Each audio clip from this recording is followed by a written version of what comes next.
Hello friends, ನಮಸ್ತೆ. Karnataka ದಮನಕ directed by Yuvraj Bhatta.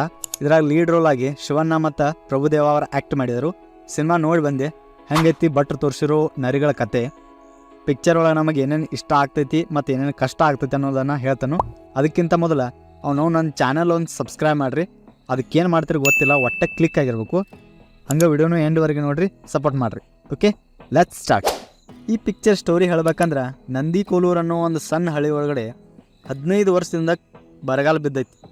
ಹಿಂಗಿರುವಾಗ 25 ವರ್ಷದಿಂದ ಕಳ್ತನ ಮಾಡ್ಕೊಂಡು ತಿರುಗಾಡ್ತಿರೋ ವಿರೂಪಾಕ್ಷ ಮತ್ತು ಬಾಲರಾಮ ಇವರಿಬ್ಬರು ಅರೆಸ್ಟ್ ಆಗಿ ಜೈಲ್ದಾಗ ಅದಾರ.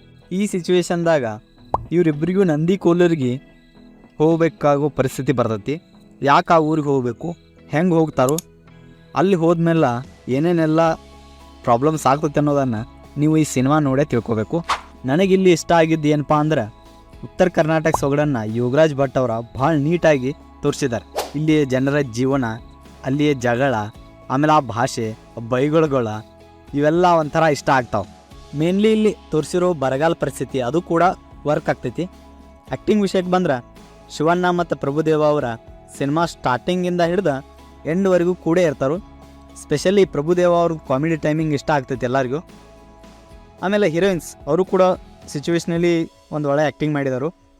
ಈ ಸಿನಿಮಾದಾಗ ತೋರಿಸಿರೋ ಸಾಂಗ್ಸು ಕೂಡ ಇಷ್ಟ ಆಗ್ತಾವೆ. ಇದೆಲ್ಲ ಸಿನಿಮಾದ ಪಾಸಿಟಿವ್. ಆದರೆ ಪಿಕ್ಚರ್ ನೆಗೆಟಿವ್ ಸೈಡ್ ಹೇಳ್ಬೇಕಂದ್ರೆ, ಸೆಕೆಂಡ್ ಹಾಫ್ದಾಗ ಹೋಗಿ ಎಲ್ಲೋ ಒಂದು ಕಡೆ ರೈಟಿಂಗ್ ಸ್ವಲ್ಪ ವೀಕ್ ಆಗ್ತೈತಿ. ಆಮೇಲೆ ಆ VFX ಅದೇನಪ್ಪ, ಲಾಸ್ಟ್ 15 ನಿಮಿಷ ಎಡಿಟರ್ಗೇನು ನಿದ್ದೆ ಬಂದಿದ್ದನೋ ಏನಾಗಿದ್ದು ಗೊತ್ತಿಲ್ಲ, ಅಷ್ಟು ಗ್ರೀನ್ ಸ್ಕ್ರೀನ್ ಕಾಣೋ ರೀತಿ ಶೂಟ್ ಮಾಡಿದ್ದಾರೆ. ಇಟ್ಸ್ ಓಕೆ, ಅದೇನೇ ಇರಲಿ, ಒನ್ ಟೈಮ್ ವಾಚೇಬಲ್ ಅಂತೂ ಐತಿ. ಹೋಗಿ ನೋಡಿ ಬರ್ರಿ ಅವ್ನು.